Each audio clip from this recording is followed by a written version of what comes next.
Her abusive fiancé broke her wrist. By midnight, the mafia boss was at his door. What did the mafia boss intend to do when he reached that door before midnight? Welcome in. Comment the city or country you are watching from and tell us what time it is there.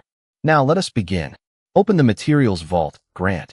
Adrian Moretti stood beneath the cold brass light outside the Mercer penthouse, rain glistening across the shoulders of his black overcoat. He did not raise his voice. He did not cross the threshold. Yet Grant Mercer's hand tightened around the door as though the man in front of him had already entered and taken control of everything inside. Behind Adrian, two men waited near the elevator, silent, disciplined, keeping their distance. On the marble table beside Grant's door sat a small silver timer. 9 minutes and 42 seconds remained. You came here over a domestic misunderstanding? Grant asked, forcing a laugh that sounded too thin for the empty hallway. Evelyn fell. She is emotional, embarrassed, and confused. Adrian's dark gaze shifted past him, landing on a diamond ring resting beside an unsigned engineering report. She was clear when she called me. Grant's smile vanished. Adrian had spent 20 years building a reputation that made powerful men lower their voices. He controlled freight routes, union contracts, and enough private security to stop every construction vehicle in Philadelphia before sunrise. But tonight, he had brought no weapon into view and made no threat Grant could repeat to the police. That restraint frightened Grant more than anger would have. She belongs in a hospital, not in the middle of my business, Grant said. She does not belong to either of us, Adrian replied. She made a decision. I am here to make certain you cannot erase it. 10 hours earlier, Evelyn Hart had stood 40 floors above the Delaware River with a hard hat tucked beneath one arm and a structural report balanced in her broad, steady hand. At 34, Evie had learned how quickly a room could mistake softness for weakness. Her plus-size body made executives look past her until they needed someone to explain why steel bent, concrete cracked, or a $40 million promise could collapse under its own weight. That afternoon, every man at the Riverside Crown site had wanted her signature. Evie had given them one word. No, she placed the unsigned certification on the glass conference table. The project could not proceed until the transfer beams were tested again. Grant leaned back in his chair, smiling for the board members as if correcting a difficult child. Evie is cautious. It is one of the reasons I keep her close. You do not keep me anywhere, she said. The room went still. Near the windows, Adrian Moretti watched without moving.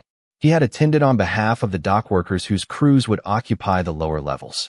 3 months earlier, Evie had publicly rejected one of his own proposals because his numbers were incomplete. He had expected fear, apology, or compromise. She had offered none. Now she slid the report toward Grant and met his eyes. The load calculations were altered after my review. Until I know who changed them, no one gets my license, my name, or my silence. Adrian's expression barely shifted, but his attention sharpened. Grant's hand closed over the report. We will discuss this privately. Evie knew what that tone meant. She also knew 76 workers would enter the structure at dawn. She reached into her pocket, pressed the emergency preservation code on her phone, and watched Adrian's phone vibrate across the table. For the first time, the mafia boss did not look at Grant. He looked directly at her, and Evie realized the decision she had just made could cost her career before nightfall. Adrian's phone displayed only 3 words: preserve Riverside materials. It was a code used when a worker, inspector, or engineer believed evidence might disappear before authorities could intervene.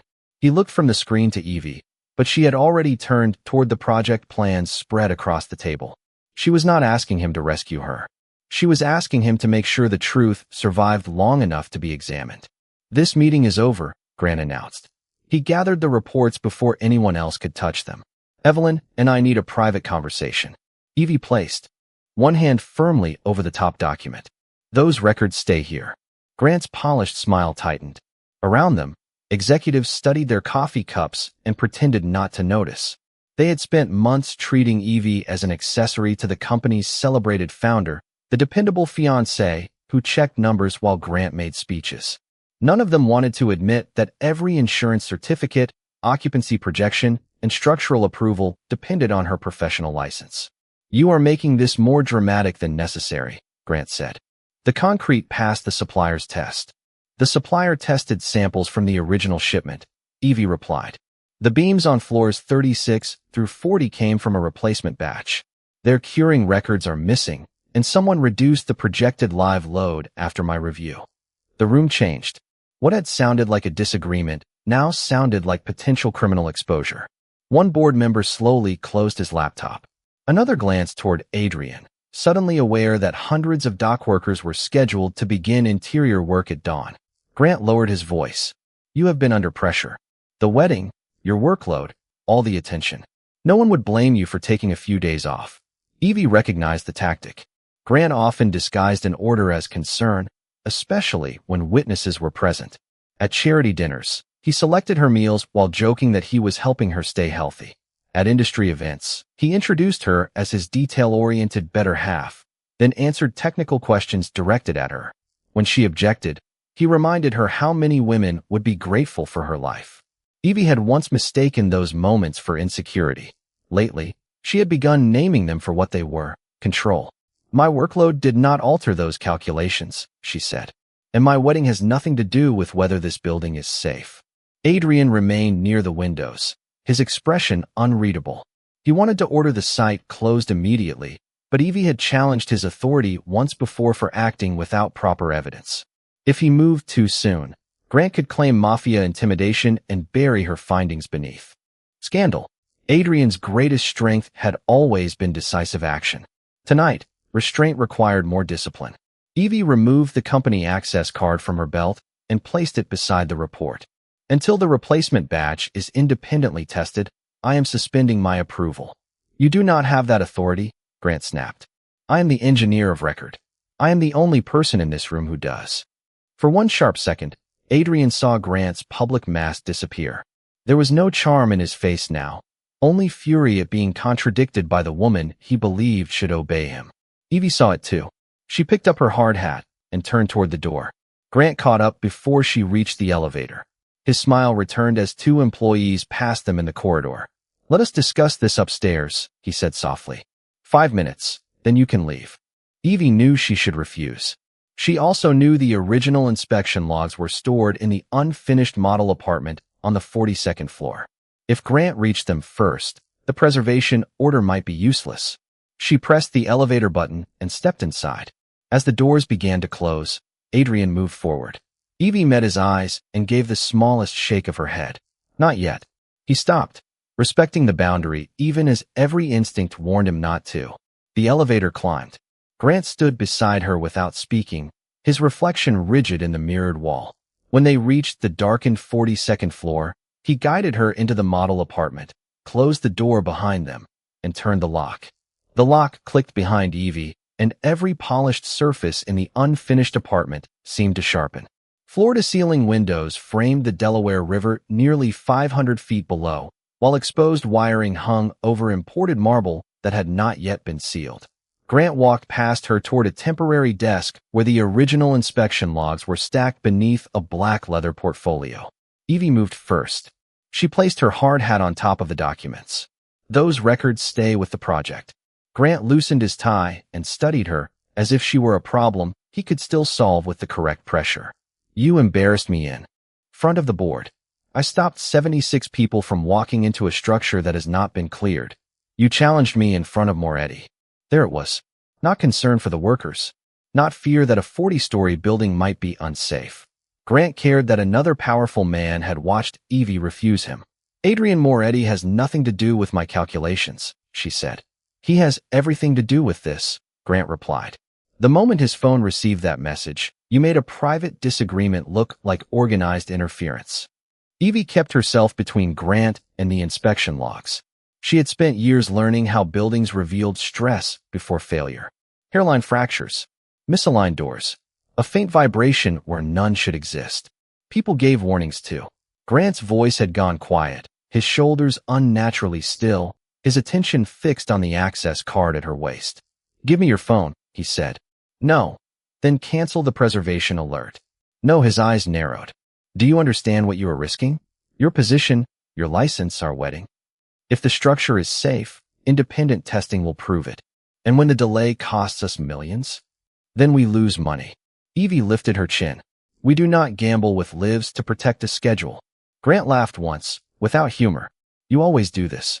You take up the entire room, make everyone accommodate you, then call it principal.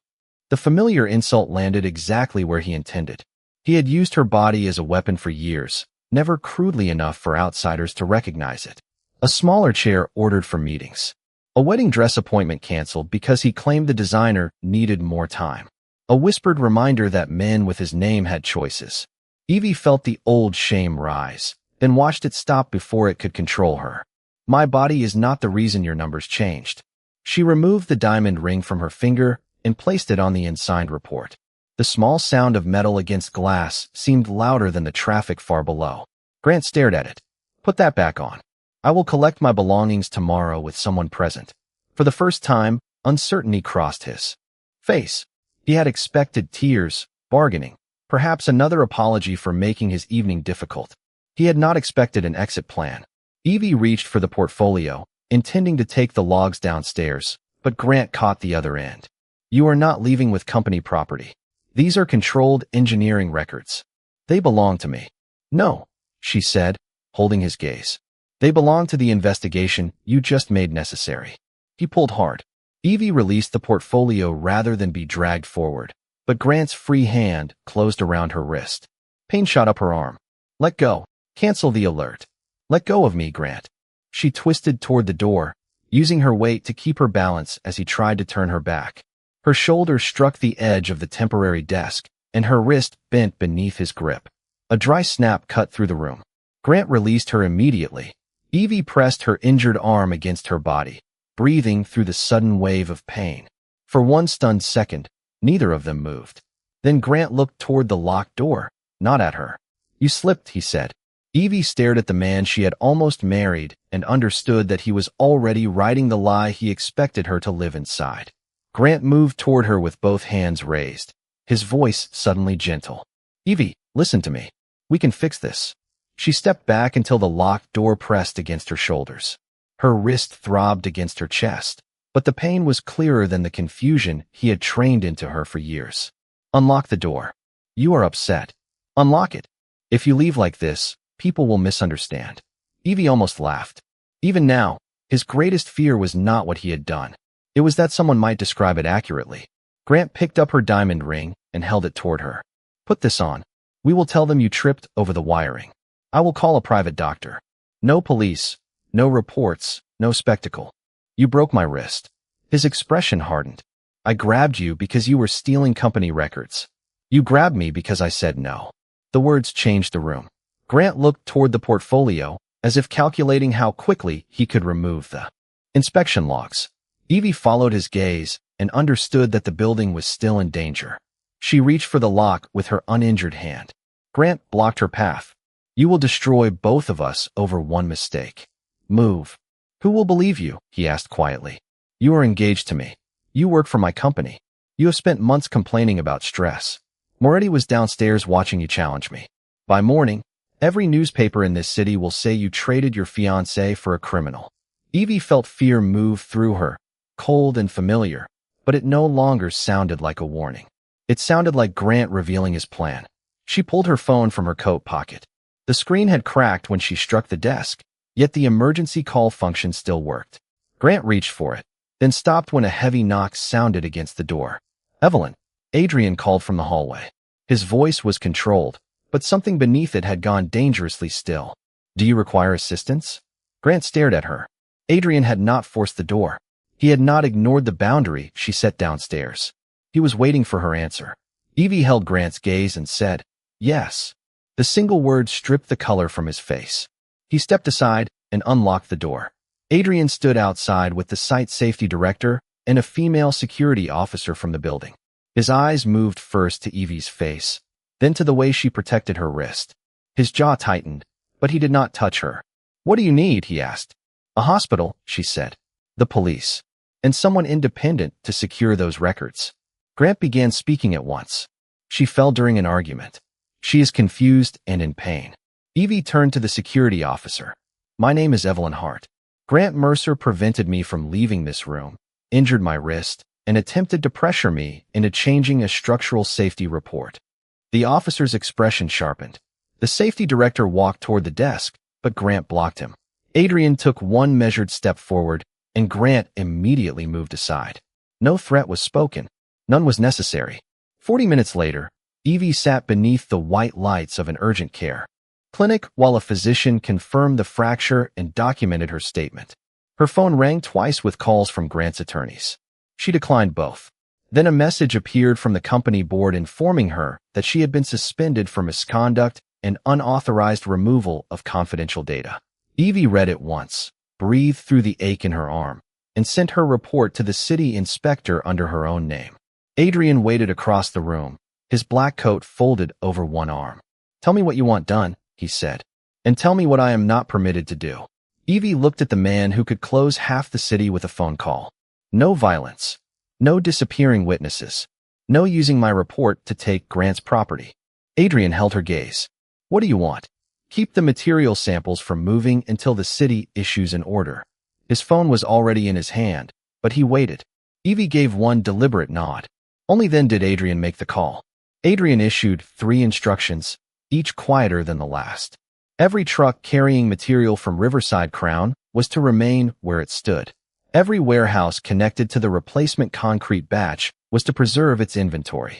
No driver, foreman, or union representative was to threaten anyone, remove anything, or speak to the press. "The city has 6 hours to issue its order," Evie said. "After that, your people step back." Adrian ended the call and nodded. 6 hours. The physician returned with a brace and discharge papers. Evie listened carefully, asked when she could return to field work, and refused the stronger pain medication because she needed her mind clear. Her wrist hurt, but helplessness frightened her more. Grant had spent years teaching her that discomfort was the price of keeping peace. Tonight, she was finally allowing consequences to belong to the person who caused them. At the police station, a detective took her statement while a victim advocate sat beside her. Adrian remained in the hallway. He could have sent an attorney into the room or used his name to accelerate the process, but Evie had asked him not to interfere. Through the narrow glass panel, he watched her answer every question. Without looking toward him for permission, she described the locked door, the struggle over the records, Grant's demand that she lie, and the moment she asked for help. She did not soften the details to protect the company. She did not exaggerate them to punish Grant. She told the truth, and for Evie, that required more courage than any dramatic act of revenge. By 10:30 that night, the first retaliation arrived. Mercer Development released a statement claiming Evie had been suspended after attempting to remove confidential files during an emotional episode. A second message followed from the company's attorney, warning that her engineering license could be challenged if she shared proprietary information. Then her mother called, frightened by a reporter outside her home. "Grant says this can still be handled privately," her mother whispered. "He says you are throwing away your future." Evie closed her eyes. Grant knew exactly which pressure point to use. Her family had celebrated the engagement as proof that Evie had finally found security, as though her career, salary, and independence had never counted. "My future does not require me to protect him," she said. Her voice trembled once, then steadied. "Please lock the doors. I will send someone approved by the police, not by Adrian." Across the hallway, Adrian heard the distinction and accepted it without offense. When Evie ended the call, he offered her a list of licensed security companies with no formal connection to his organization. She selected one herself. At 11:15, the city inspector called. Grant's attorneys had challenged the preservation request, arguing that Evie no longer represented the project. The inspector needed her signed declaration before midnight, along with access to the original materials vault. Without both, the trucks could legally move at dawn. Evie signed with her left hand, each letter slow and uneven. "The vault code changes every evening," she said. "Grant is the only person who has tonight's access." Adrian's eyes darkened. "Then I will ask him for it." "Ask," Evie said. "Do not force." He studied her for a long moment. "And if he refuses?" Evie looked at the brace around her wrist, then at the unsigned report that had started everything. "Make him understand that refusing will be recorded." 11 minutes before midnight, Adrian Moretti stepped out of the elevator at Grant Mercer's penthouse and placed a silver timer beside the door. Grant opened the penthouse door with his phone already recording. "Say whatever you came to say," he told Adrian. "My attorney is listening." Adrian glanced at the screen, then at the silver timer counting down on the marble table. Good. That saves us time. Rainwater darkened the shoulders of his overcoat, but he remained outside the threshold exactly as Evie had instructed. 2 licensed evidence officers waited near the elevator with sealed containers and authorization from the city inspector. Adrian had brought witnesses, not soldiers. Grant noticed the difference, and it unsettled him. You have no authority here, Grant said. Neither do you, Adrian replied. Not over the materials, not over the investigation, and not over Evelyn. Grant's mouth tightened at the sound of her name. She is injured, medicated, and angry. By morning, she will understand what she has done. Adrian placed a printed copy of the preservation request beside the timer. She understood before you touched her. That is why she activated the alert. The remaining color left Grant's face. He had assumed Evie's decision had been impulsive, made after the argument.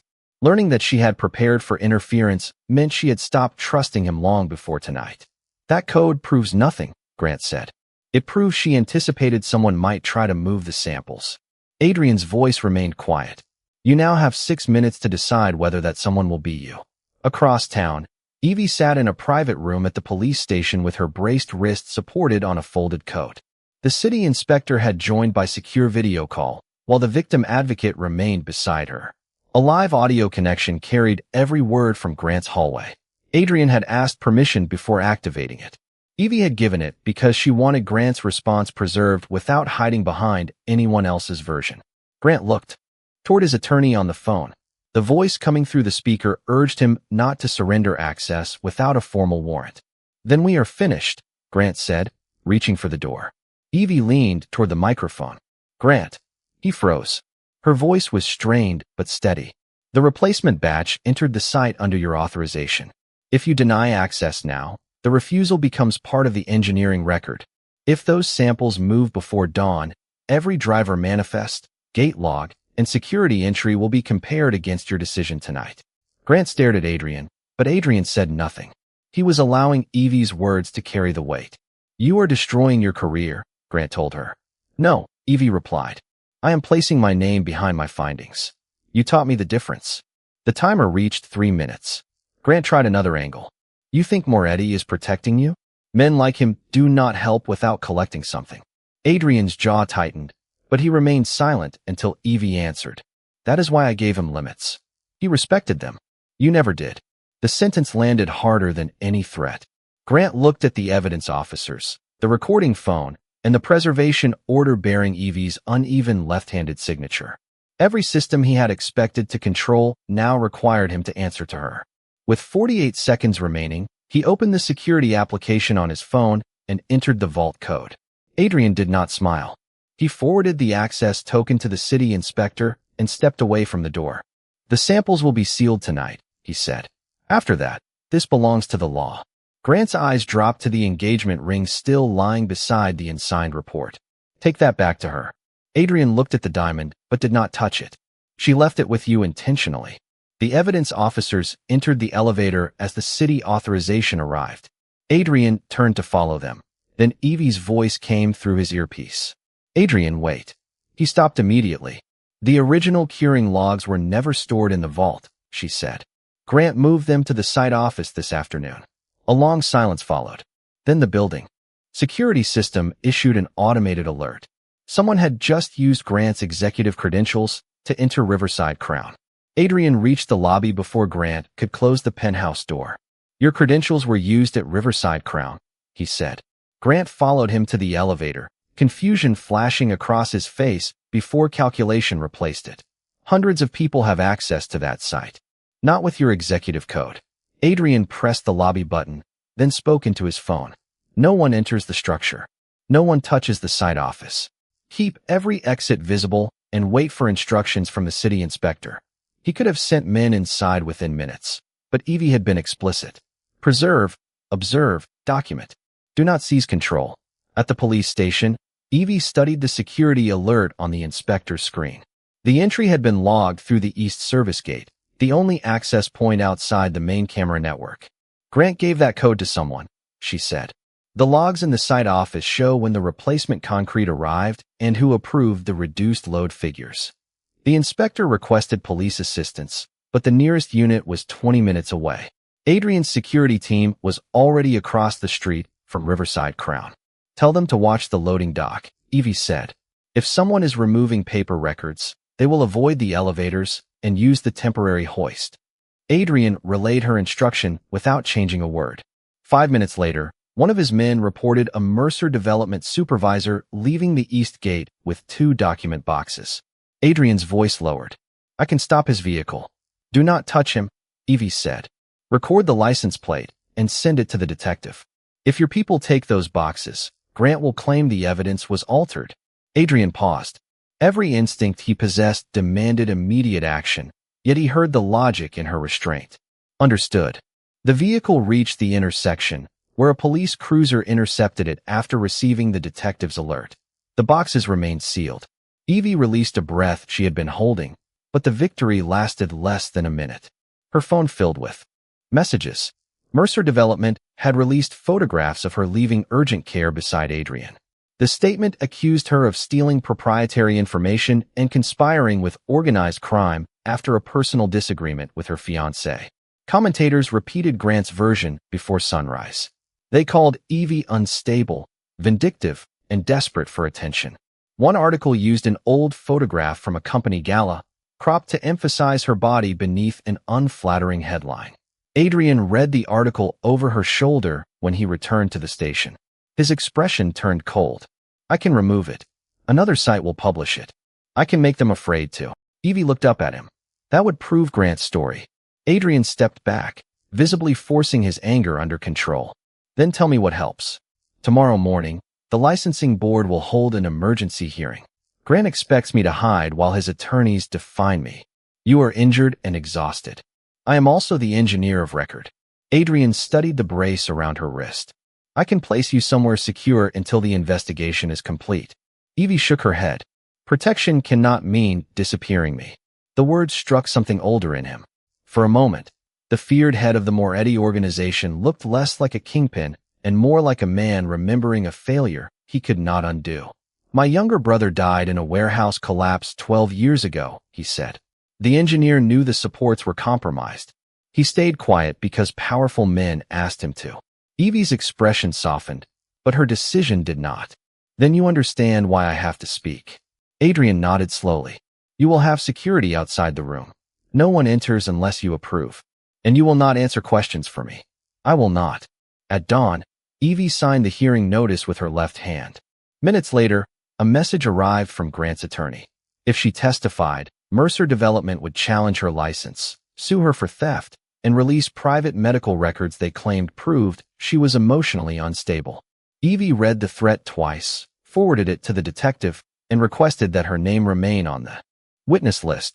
The emergency hearing had been in session for 11 minutes when every monitor in the licensing board chamber went black. Evie stopped speaking mid-sentence. Across the table, Grant's attorney claimed it was a routine network failure, but Adrian's security chief appeared at the doorway and looked only at her. There is activity at Riverside Crown, he said.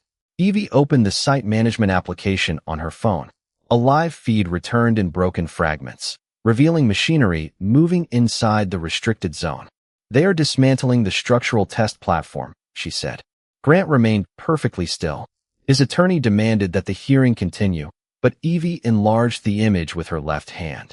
A mobile crane was pulling steel braces from the temporary platform while a cleanup crew worked on the level below. That sequence is wrong, she said. The upper frame is still carrying the transfer load. The board chairman asked whether the workers were in immediate danger. Evie studied the shifting measurements displayed beside the feed. Not yet, but they will be if the west brace comes out before the load is redistributed. Adrian was already reaching for his phone. My people are outside the site. No one enters until I know where the pressure is moving, Evie said. He stopped without argument. Grant leaned toward the microphone. This is theater. Evelyn has no current authority over the project. A deep metallic groan came through the site audio. Everyone in the chamber heard it. Evie rose so quickly that the chair struck the wall behind her. Pain moved through her braced wrist, but her voice remained steady. Connect me to the foreman. The board technician opened a direct line. A frightened voice reported 9 workers on the lower platform and 2 operators inside the crane zone. Evie pulled up the original plans from memory, then asked for the current crane position, floor elevation, and distance from the eastern column. Shut down the cutting equipment, she instructed. Do not move the crane. Clear the north stairwell and place temporary supports beneath grid lines 4, 6, and 7. The foreman hesitated. Mercer Management ordered us to remove everything before noon. I am the engineer of record, Evie said. You now have a documented life safety instruction. Follow it. Adrian addressed his security chief. Every person I have at that site answers to Ms. Hart until she releases them. The declaration silenced the room. A man who controlled half the freight traffic along the river had publicly surrendered operational authority to the woman Grant had described as unstable. For 12 tense minutes, Evie directed workers through the evacuation while the structure continued to shift. Then the site feed began uploading footage of a Mercer supervisor opening the original curing log cabinet. Evie could keep the connection focused on the office and preserve the clearest evidence against Grant, or redirect the limited signal to the lower platform where the rescue crews needed visual guidance. Move every camera to the workers, she ordered. Grant's attorney smiled faintly as the office footage disappeared. Evie saw it and understood the cost of her choice. The platform stabilized 3 minutes later. All 11 workers reached safety. The strongest video evidence was gone, but the supervisor who had followed Grant's removal order was waiting outside with the rescued crew. One by one, the workers agreed to give statements. Then Adrian's transportation director entered the chamber carrying the original gate manifests, each one preserved under Evie's midnight alert. The final page bore Grant Mercer's electronic authorization. Grant Mercer stared at the electronic authorization bearing his name, and for the first time since the hearing began, he had no explanation ready. His attorney demanded time to examine the manifests, but the board chairman refused. The gate records had been preserved under Evie's emergency alert, verified by the city inspector, and matched the testimony of the workers who had nearly been trapped beneath the test platform. Grant had ordered the curing logs removed, authorized the dismantling sequence, and continued the work after Evie suspended her approval. He had not merely tried to silence her. He had placed 11 people in danger to protect a construction schedule. Evie returned to the witness table with her braced wrist resting against her side. Grant's attorney asked whether her personal conflict had influenced her professional judgment. Yes, she answered. A murmur passed through the chamber. Grant almost smiled. Then Evie continued. It influenced me to document everything twice because I knew he would attack my credibility instead of answering the engineering questions. She explained the altered load calculations, the replacement concrete batch, the missing curing records, and the exact sequence that had destabilized the test platform. She did not ask the board to believe her because she had been hurt. She asked them to compare her warnings with the structure, the manifests, and the workers who were alive because those warnings had finally been followed.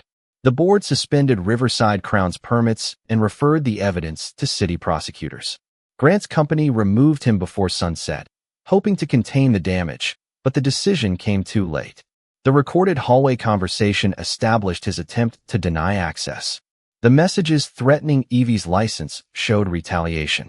The medical report, security officer's statement, and Evie's police complaint supported the assault charge. No single piece destroyed him. The chain he had created while trying to control her did. Outside the hearing room, reporters crowded the marble steps. One shouted a question at Adrian, asking whether the Moretti organization intended to take over the abandoned project. Adrian looked toward Evie before answering. There will be no takeover. Another reporter asked who had saved the workers. Adrian stepped away from the microphones, leaving the open space to her. Ask the engineer, he said. Evie faced the cameras in a red wool coat that fit her broad shoulders without apology. Her wrist was still braced. Her career remained under review, and strangers online were still judging a body they knew nothing about. Yet she no longer tried to make herself smaller for their comfort. The workers saved one another by following the evacuation plan, she said. My responsibility was to give them one worth following. 3 months later, Grant was awaiting trial on charges connected to the assault, obstruction, falsified safety records, and reckless endangerment. Mercer Development lost Riverside Crown, and an independent receiver was appointed to protect employees and residents from the company's collapse. Evie's license was fully cleared after the board found that she had acted within her professional duty. She declined every private offer that treated her notoriety like a marketing opportunity. Instead, she competed for and won a public contract to lead a new structural safety review for the entire Riverfront district. Adrian never asked for special access to her office. He did not send gifts she had not requested or place guards where she had not approved them. When security was necessary, he gave her options and accepted her decisions. His restraint did not make him less dangerous. It proved that his power was finally governed by something stronger than instinct. 6 months after the hearing, he called and asked Evie to dinner. "No private room," she said.